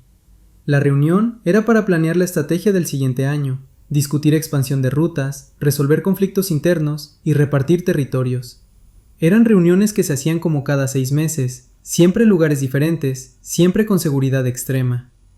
Llegué al rancho como a las 9 de la mañana. Había como 100 hombres armados vigilando. camionetas por todos lados, retenes en todos los caminos de acceso. Adentro de la casa grande estábamos como 15 personas. Mayo al centro, sus lugartenientes a su alrededor y los jefes de plaza como yo en un círculo más externo. La reunión empezó tranquila, revisando números, discutiendo problemas operativos. Yo estaba presentando el reporte de mi plaza cuando escuchamos el primer helicóptero. Al principio pensamos que era un helicóptero civil que pasaba de casualidad, pero después escuchamos más, muchos más. De repente, como 6 helicópteros militares aparecieron sobre el rancho. Eran Black Hawks del ejército mexicano, y venían con todo. Empezaron a bajar soldados desde el aire, mientras que por tierra llegaban como 30 vehículos militares. Era una operación masiva, coordinada, con cientos de soldados. Alguien nos había traicionado, alguien había dado nuestra ubicación exacta. El caos fue inmediato. Nuestros hombres empezaron a disparar contra los militares, pero estábamos sobrepasados en número y potencia de fuego. Los helicópteros respondían con ametralladoras que hacían pedazos las camionetas y las estructuras. Adentro de la casa, Mayo gritaba órdenes, tratando de coordinar la defensa y buscar una ruta de escape. Pero sabíamos que estábamos jodidos. No había escape posible de una operación de esa magnitud. Algunos lugartenientes decidieron rendirse, salieron con las manos arriba. Los militares los esposaron y los subieron a los vehículos. Otros decidieron pelear hasta el final, salieron disparando y fueron abatidos inmediatamente. Yo estaba congelado, en shock, sin saber qué hacer. Mayo me vio y me gritó: «Israel, vete por el túnel, vete ahora». Resulta que había un túnel de escape debajo de la casa que yo no sabía que existía. Mayo y 2 de sus lugartenientes más cercanos iban a usarlo para escapar. Corrí hacia donde Mayo me indicó, bajé unas escaleras y vi la entrada del túnel. Pero antes de entrar, miré hacia atrás. Vi a Mayo bajando las escaleras detrás de mí con sus lugartenientes. Nuestras miradas se cruzaron por un segundo. Él me hizo un gesto con la cabeza, una despedida silenciosa. Entré al túnel y empecé a correr. Era estrecho, oscuro, olía a humedad y tierra. Corrí durante lo que me pareció una eternidad, tal vez 500 metros, hasta que finalmente salí en medio del bosque, lejos del rancho. Cuando salí, escuchaba todavía los disparos y las explosiones a lo lejos. Empecé a caminar por el bosque, desorientado, asustado, sin saber qué hacer. Caminé durante horas hasta que llegué a un pueblo pequeño. Ahí agarré un camión de pasajeros que me llevó a Mazatlán. En Mazatlán, me escondí en la casa de un contacto menor de la organización. Un tipo que vendía droga al menudeo, pero que no era conocido por las autoridades. Durante los siguientes días, fui recibiendo noticias de lo que había pasado. El operativo había sido masivo. Arrestaron a como 40 personas, incluyendo a varios lugartenientes importantes. Mataron a como 15 en el enfrentamiento. Decomisaron armas, dinero, documentos. Pero lo más importante, no arrestaron a Mayo. Él logró escapar por el túnel, igual que yo, y se esfumó nuevamente. Los militares estaban furiosos. Habían montado la operación más grande en años, y el premio mayor se les había escapado. Pero yo sabía que mi tiempo se había acabado. Mi cara estaba en todas las fotos que los militares habían tomado del rancho. Yo era ahora un fugitivo buscado por el gobierno mexicano y el gringo. Tenía 2 opciones: seguir huyendo toda mi vida o entregarme y negociar. Durante 2 semanas me quedé escondido, pensando, tomando coca para mantenerme despierto, tomando whisky para calmar los nervios. Finalmente tomé la decisión más difícil de mi vida. Me iba a entregar. ¿Cómo fue entregarte? Contacté a un abogado que conocía, un tipo que había trabajado con la organización antes, pero que también tenía contactos en el gobierno. Le expliqué mi situación y le dije que quería negociar mi entrega. Él contactó a las autoridades federales y empezó las negociaciones. Yo ofrecí entregarme y cooperar dando información sobre la organización, a cambio de protección y una sentencia reducida. Las negociaciones tomaron como una semana. Las autoridades querían asegurarse de que yo realmente tenía información valiosa antes de ofrecerme cualquier trato. Mi abogado les pasó algunas muestras de lo que yo sabía: nombres de operadores, ubicaciones de bodegas, detalles de rutas. Eso convenció a las autoridades de que yo era valioso. Me ofrecieron un trato. Si cooperaba completamente, si testificaba cuando fuera necesario, me darían una sentencia de 10 años en lugar de cadena perpetua, y me pondrían en protección de testigos después de cumplir la sentencia. Me entregué un viernes por la mañana en una oficina de la Procuraduría General de la República en Ciudad de México. Llegué con mi abogado. Había como 20 agentes federales armados esperándome. Me esposaron. Me ficharon, me tomaron fotos y huellas dactilares, me hicieron firmar miles de documentos.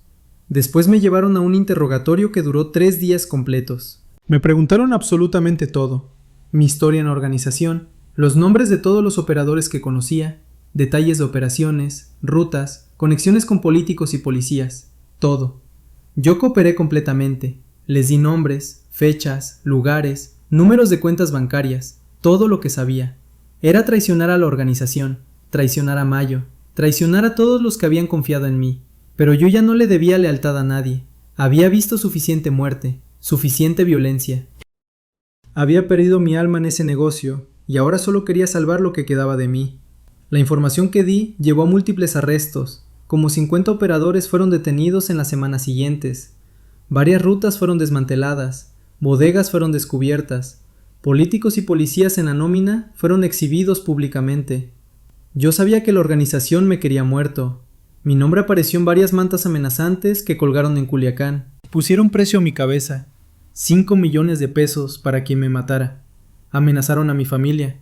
Mi mamá y mis hermanos tuvieron que ser puestos en protección también. Fueron reubicados a otra ciudad con identidades nuevas. Me sentenciaron a 12 años de prisión federal. Fue menos de lo que esperaba, considerando todo lo que había hecho.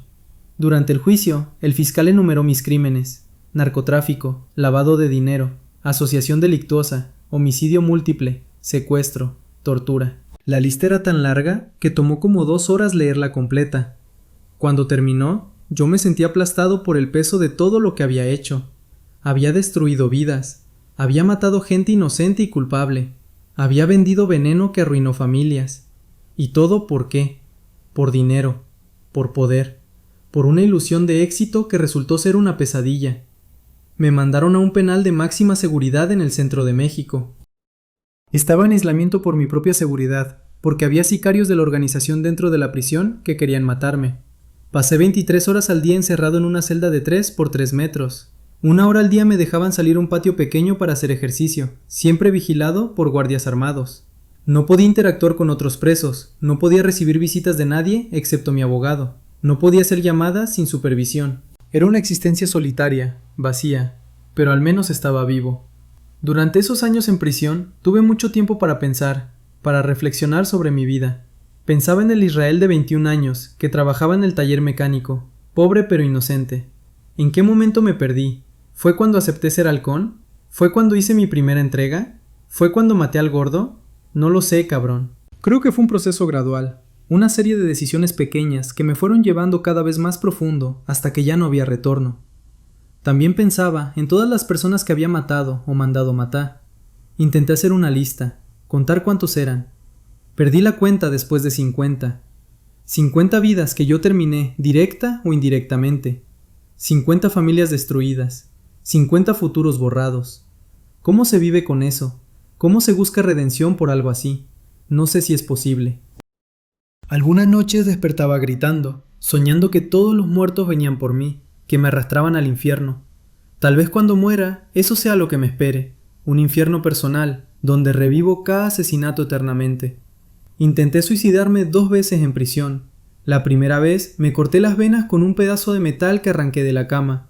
Un guardia me encontró a tiempo y me llevaron a la enfermería. Me cosieron, me pusieron en vigilancia suicida 24 horas y me dieron antidepresivos. La segunda vez intenté ahorcarme con mis sábanas. Otra vez me encontraron a tiempo. Después de eso me quitaron todo de la celda, excepto un colchón en el piso, y me pusieron vigilancia permanente con cámaras. Ya ni siquiera me dejaban tener la dignidad de matarme. ¿Qué pasó con Mayo Zambada? Mayo siguió libre durante todos esos años, cabrón. A pesar de todos los operativos, de toda la información que yo y otros cooperadores dimos, de toda la presión del gobierno mexicano y estadounidense, el cabrón seguía escurriéndose. Era como un fantasma. Aparecía aquí, desaparecía allá, siempre un paso adelante de las autoridades. Su capacidad para evadir captura era legendaria. Mientras yo estaba pudriéndome en prisión, él seguía libre, seguía operando, seguía siendo el capo más poderoso de México. Había rumores constantes sobre su paradero. Que si estaba en la Sierra de Sinaloa, que si se había ido a Guatemala, que si estaba viviendo disfrazado en Ciudad de México. Nadie sabía con certeza. Lo que sí sabíamos es que seguía al mando del cártel de Sinaloa. Seguía coordinando envíos masivos de droga a Estados Unidos. Seguía generando miles de millones de dólares. La organización se adaptó después del operativo donde casi lo atrapan. Se volvió más descentralizada, más celular, más difícil de infiltrar. Mayo aprendió de sus errores. Yo seguía las noticias desde prisión. Veía cuando había arrestos importantes, cuando decomisaban cargamentos grandes, cuando había balaceras entre carteles. Y siempre pensaba, eso era mi vida hace unos años. Yo era parte de esa violencia, de ese caos. Y me preguntaba si algo había cambiado realmente. El gobierno arrestaba operadores, decomisaba droga, pero el negocio seguía. Siempre había más gente dispuesta a reemplazar a los caídos, más rutas para reemplazar las descubiertas, más corrupción para reemplazar a los corruptos exhibidos. Era una guerra que no se podía ganar, porque había demasiada demanda y demasiado dinero en juego. En 2019, cuando arrestaron al hijo de Chapo Guzmán en Culiacán, y después lo tuvieron que liberar porque el cartel prácticamente tomó control de la ciudad, yo vi eso desde mi celda y pensé, así de poderosos somos. El gobierno tuvo que liberar a un criminal capturado, porque la organización demostró que podía paralizar una ciudad completa, que podía hacer más daño del que el gobierno estaba dispuesto a tolerar. Eso me hizo entender que el cártel de Sinaloa no era solo una organización criminal, era prácticamente un estado dentro del estado, con su propio ejército, su propia economía, su propia estructura de poder. Y Mayo seguía siendo el cerebro detrás de todo eso. Mientras otros capos buscaban fama, corridos, reconocimiento público, Mayo se mantenía en las sombras. Esa era su genialidad. Nunca buscar el protagonismo, nunca llamar la atención, siempre operar discretamente. Por eso duraba, por eso seguía libre cuando todos los demás habían caído. ¿Cómo fue tu salida de prisión?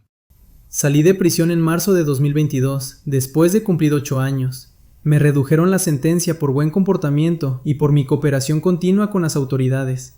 El día de mi salida fue extraño, cabrón. Durante 8 años había soñado con ese momento, con volver a respirar aire libre, con caminar sin guardias vigilándome. Pero cuando finalmente llegó, sentí más miedo que alegría. Me esperaban 2 agentes de protección de testigos en la puerta del penal. Me subieron a un carro sin identificación y me llevaron a una casa de seguridad en un estado que no puedo nombrar. Ahí me explicaron las reglas de mi nueva vida. Tenía una identidad completamente nueva, documentos falsos, historia fabricada. Mi nombre ya no era Israel, ahora era otro. No podía contactar a mi familia anterior, no podía regresar a Sinaloa, no podía hacer nada que llamara la atención. Básicamente, el Israel que había sido murió en prisión. Ahora yo era otra persona. Me dieron algo de dinero para empezar, como 50,000 pesos, y me ayudaron a encontrar un trabajo sencillo en una fábrica. Ganaba como 4,000 pesos a la semana, una miseria comparado con lo que ganaba antes, pero era dinero honesto. Trabajaba de lunes a viernes, 8 horas diarias, haciendo trabajo manual repetitivo. Al principio era difícil adaptarme. Yo había sido jefe de plaza, había comandado 100 hombres, había movido millones de pesos, y ahora era un obrero más en una fábrica, nadie especial, nadie importante. Pero también había algo liberador en esa simplicidad. No tenía que preocuparme de que me ejecutaran, de que traicionara a alguien, de que la policía tocara mi puerta. Podía dormir tranquilo, aunque todavía tenía pesadillas. Podía caminar por la calle sin mirar constantemente hacia atrás. Era una vida normal, aburrida, pero segura. Lo más difícil fue la soledad. No tenía amigos, no tenía familia cerca. Mi mamá y mis hermanos también estaban en protección de testigos en otro lugar, y no podíamos comunicarnos por seguridad. Ellos probablemente pensaban que yo estaba muerto, que me habían ejecutado, y en cierto sentido tenían razón. El hijo y hermano que ellos conocieron sí murió. Yo era otra persona ahora. Intenté hacer una vida normal. Conocí una chava en el trabajo, una muchacha sencilla que trabajaba en el área de empaque. Empezamos a salir. Ella no sabía nada de mi pasado. Le dije la historia fabricada que Protección de Testigos me había dado, que venía de otro estado, que mi familia había muerto en un accidente, que estaba empezando de nuevo. Ella me creyó o quiso creerme. Salimos durante 6 meses. Ella era buena persona, cabrón, genuina, honesta, todo lo contrario de las mujeres que había conocido en mi vida anterior. Pero yo no podía ser completamente honesto con ella. No podía contarle mi verdadero pasado. No podía presentarla a mi familia. No podía compartir mis verdaderos sentimientos. La relación era una mentira construida sobre mentiras. Eventualmente, ella se dio cuenta de que yo escondía algo, de que había partes de mí que nunca le mostraba. Me confrontó. Me pidió que fuera honesto con ella. Yo quería hacerlo, quería contarle todo, pero no podía. Terminamos. Ella se fue llorando, sin entender por qué yo no podía abrirme con ella. Yo me quedé parado, sabiendo que había perdido la única oportunidad real de tener algo genuino en mi nueva vida. ¿Tienes miedo de que te encuentren? Todo el tiempo, cabrón. El miedo nunca se va. Aunque han pasado años, aunque tengo nueva identidad, aunque estoy en protección de testigos, sé que la organización no olvida. Yo traicioné a Mayo Zambada. Di información que llevó a arrestos y pérdidas millonarias. Eso no se perdona nunca. Sé que hay sicarios buscándome, que hay una recompensa por mi cabeza. Tal vez ya no sea prioridad después de tantos años. Tal vez haya otros traidores más recientes que perseguir, pero siempre existe el riesgo. Vivo con paranoia constante. Cuando voy caminando por la calle, siempre estoy checando quién está detrás de mí. Cuando voy en el camión, me siento al fondo para poder ver a todos. No frecuento los mismos lugares repetidamente. Cambio mis rutas, evito rutinas predecibles. Todo lo que Mayo me enseñó sobre seguridad, ahora lo aplico para protegerme de la organización que él dirige. A veces veo una camioneta polarizada y mi corazón se acelera. A veces escucho un acento sinaloense y me paralizo. A veces veo a alguien que se parece a alguien que conocí en la organización, y tengo que contenerme de salir corriendo. Vivo en un estado constante de alerta, de tensión. Los agentes de protección de testigos me dicen que me relaje, que las probabilidades de que me encuentren son bajas. Pero yo sé cómo funciona la organización, sé cuán largos son sus brazos, sé que tienen contactos en todos lados. Hace como un año tuve un susto grande. Estaba saliendo de la fábrica cuando vi a un tipo que me miraba fijamente desde un carro estacionado. Era un tipo joven, con tatuajes en los brazos, pinta de sicario. Mi instinto me gritaba corre, pero me obligué a caminar normal, a no mostrar pánico. El tipo me siguió con la mirada mientras yo caminaba. Cuando di vuelta en la esquina, empecé a correr. Llamé inmediatamente a mi contacto de protección de testigos. Ellos mandaron agentes, checaron las cámaras de seguridad, investigaron. Resultó que el tipo no tenía nada que ver con el narco, solo era un trabajador de otra empresa esperando a su novia. Pero ese pánico que sentí, esa certeza de que me habían encontrado y que iba a morir, fue real, y me hizo dar cuenta de que voy a vivir así el resto de mi vida, con miedo, con paranoia, mirando hacia atrás. También me preocupo por mi familia. Ellos también están en protección, pero ¿qué tan efectiva es esa protección realmente? Si la organización decide hacer el esfuerzo de encontrarlos, ¿podrían? Mi mamá es mayor ya, tiene como 65 años. Mis hermanos tienen sus propias vidas ahora, sus propias familias, todos viviendo con identidades falsas, todos escondiéndose por mi culpa, porque yo decidí entrar a ese mundo, porque yo traicioné a la organización. Ellos están pagando por mis decisiones. ¿Te arrepientes? Esa es la pregunta que me hago todos los días, cabrón. ¿Me arrepiento? La respuesta es complicada. Me arrepiento de la violencia, de las muertes, del dolor que causé. Me arrepiento de haber perdido mi humanidad, de haberme convertido en un monstruo. Me arrepiento de haber destruido mi vida y la vida de mi familia. Si pudiera regresar el tiempo y cambiar esas decisiones, lo haría. Pero también entiendo por qué tomé esas decisiones. Yo venía de la pobreza absoluta. Veía a mi mamá trabajar como esclava por nada. Veía a mis hermanos con hambre. No tenía futuro en ese taller mecánico de mierda. Cuando el Chuy me ofreció esa oportunidad, yo vi una salida. Vi una posibilidad de ser alguien, de darle una vida mejor a mi familia. ¿Cómo puedo arrepentirme de querer algo mejor para los míos? El problema es que vendí mi alma para conseguirlo. Intercambié mi humanidad por dinero. Y al final, ¿qué gané realmente? Unos años de lujos que no duran, un poder que era ilusorio, respeto basado en miedo. Lo perdí todo. Mi libertad, mi familia, mi identidad, mi paz mental. Ahora vivo escondido, asustado, solo, con la conciencia destrozada por todo lo que hice. ¿Valió la pena? No, cabrón, no valió la pena. Pero el sistema está diseñado para crear más personas como yo. Mientras haya pobreza desesperada, mientras los trabajos honestos paguen una miseria, mientras el gobierno sea corrupto e ineficiente, va a haber chavos como yo que vean al narco como su única salida. La organización no tiene problemas reclutando gente. Siempre hay miles de jóvenes pobres, dispuestos a arriesgar su vida por dinero, por poder, por respeto. Yo fui uno de ellos. Ahora hay otros tomando mi lugar, cometiendo los mismos errores, condenándose a la misma vida de violencia y muerte. Si pudiera hablar con el Israel de 21 años, el que estaba a punto de aceptar ese trabajo como halcón, ¿qué le diría?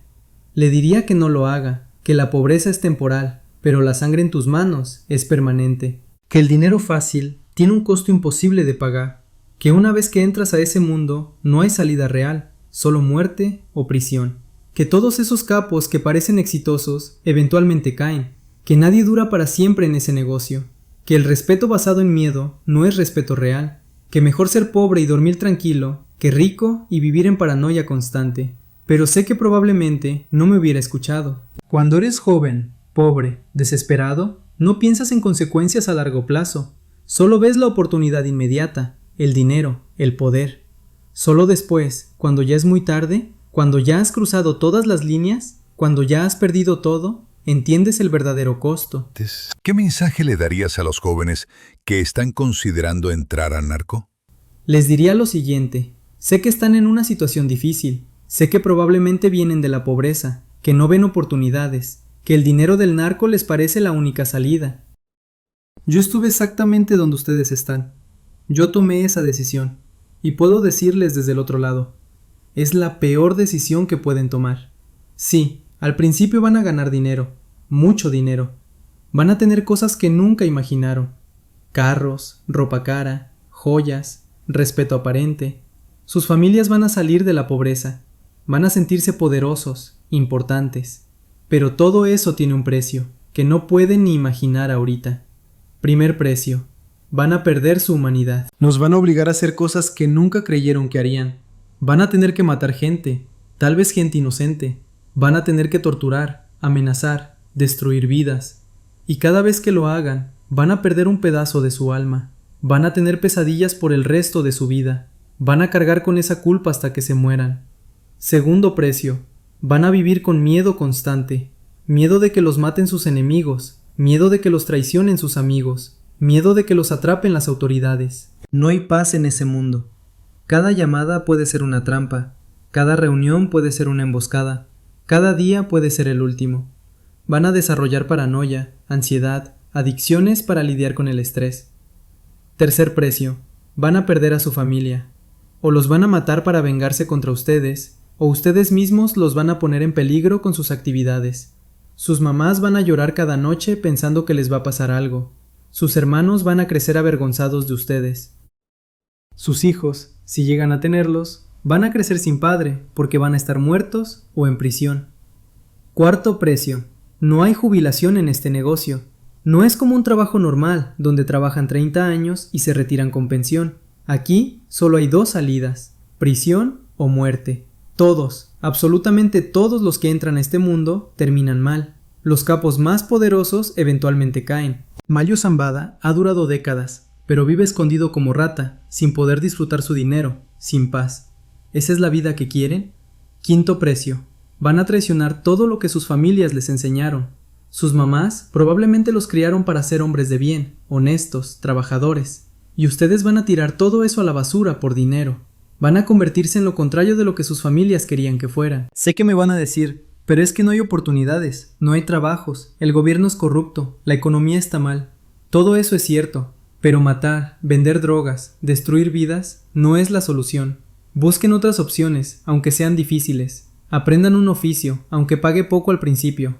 Estudien, aunque tengan que trabajar al mismo tiempo. Emigren a otro lugar si es necesario. Hagan lo que sea, pero no entren a este mundo. Y si ya están adentro, si ya cometieron el error de entrar, salgan mientras puedan. Sí, es difícil, sí, es peligroso, pero entre más profundo entren, más imposible será salir. Si apenas están empezando como halcones o haciendo trabajos menores, todavía hay tiempo de salirse. Hablen con sus familias, busquen ayuda, váyanse a otro estado si es necesario. Su vida vale más que cualquier cantidad de dinero. Y una cosa más. No crean el glamour que muestran los corridos y las películas. Eso es pura mentira. No hay nada glorioso en este mundo. Solo hay muerte, prisión, traición, violencia y dolor.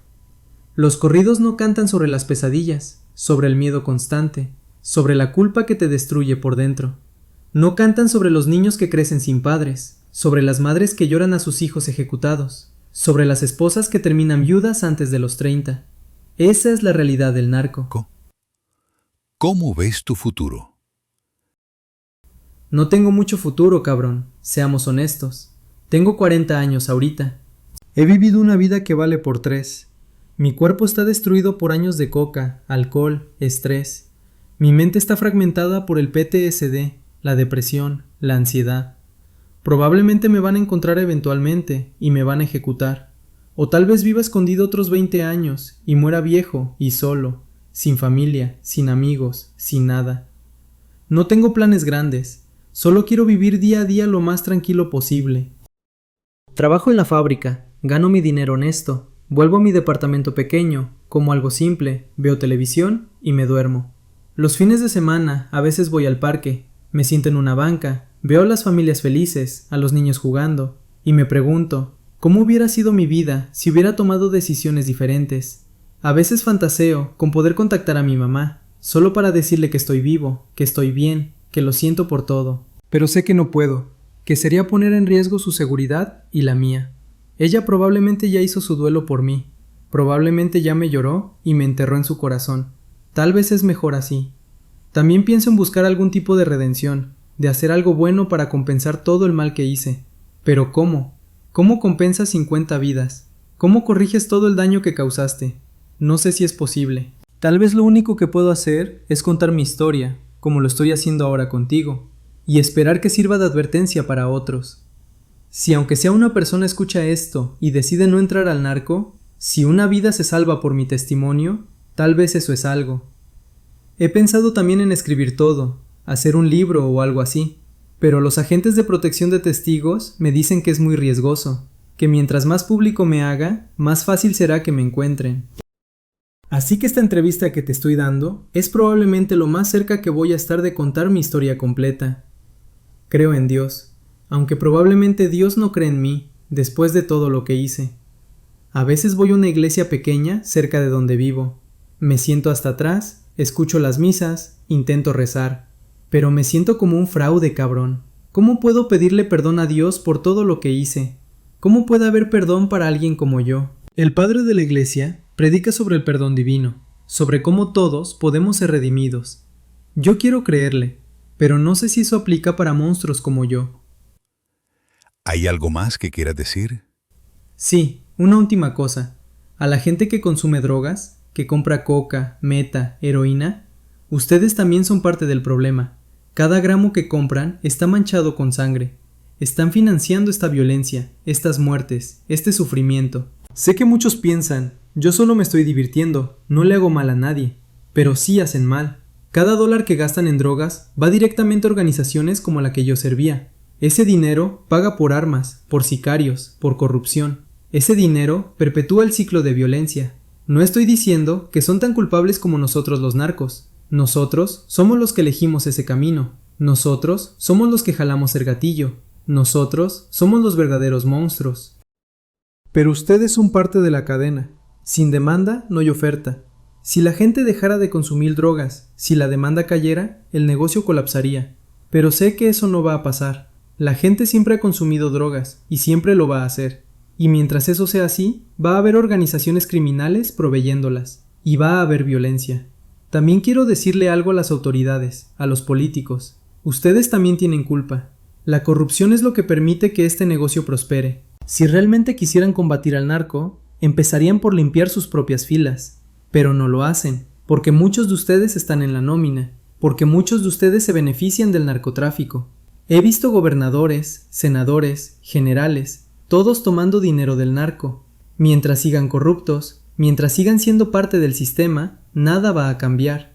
Y a Mayo Zambada, si algún día llegara a escuchar esto, que probablemente no lo hará, no hay rencor de mi parte. Yo entiendo que estoy marcado para morir por haberlo traicionado. Entiendo las reglas del juego. Solo quiero que sepas que yo te respeté, que aprendí mucho de ti, que en otro contexto, en otra vida, tal vez podríamos haber sido algo diferente. Pero este mundo nos convirtió en lo que somos. Tú en un capo legendario que va a terminar muerto o preso, y yo en un traidor escondido, esperando el momento en que me encuentren. A todos los que murieron por mi culpa, directa o indirectamente, lo siento. Sé que esas palabras no significan nada, que no cambian nada, que no los van a resucitar, pero lo digo de todos modos. Cargo con su peso todos los días. Sus caras me persiguen en sueños. Y cuando me llegue mi hora, cuando finalmente me ejecuten o muera de viejo, voy a tener que rendir cuentas por cada una de esas vidas. Y merezco todo el castigo que me espere. Esto es mi historia. La historia de cómo un chavo pobre de Culiacán se convirtió en lugarteniente de Mayo Zambada. Y de cómo ese mismo chavo destruyó su vida y las vidas de todos a su alrededor por dinero y poder. Es una historia que se repite miles de veces en México, con diferentes nombres, pero el mismo final trágico. Yo tuve la oportunidad de contarla. La mayoría no la tiene, porque terminan muertos antes de poder reflexionar sobre sus errores. Si alguien está escuchando esto y reconoce mi voz, si alguien logra identificarme a pesar de la protección de testigos, pues adelante. Yo ya he aceptado mi destino. Ya he vivido más de lo que merecía. Solo les pido una cosa, dejen en paz a mi familia. Ellos son inocentes, mi mamá, mis hermanos. Ellos no tienen la culpa de mis decisiones. Si tienen que matar a alguien, mátenme a mí, pero déjenlos a ellos vivir en paz. Y eso es todo, cabrón. Esa es mi historia. La historia del Sombra. El hombre que fue alguien importante en el narco y ahora no es nadie, viviendo escondido, esperando el final que todos en este negocio sabemos que es inevitable. Gracias por escucharme. Por primera vez en años he podido hablar de todo esto, sacar todo lo que traía adentro. No sé si sirva de algo, si alguien aprenderá de mis errores, pero al menos ya está dicho. Gracias, Sombra, por tu testimonio. Para todos los que nos escuchan, esta es la realidad del narcotráfico, sin filtros, sin corridos románticos, sin glorificación. Solo muerte, violencia y arrepentimiento. Si conocen a alguien que está considerando entrar a ese mundo, compártanle esta historia. Tal vez, solo tal vez, ayude a salvar una vida. Nos vemos en el próximo episodio de Mexilivo. No olviden suscribirse al canal y compartir este contenido. La verdad necesita ser escuchada.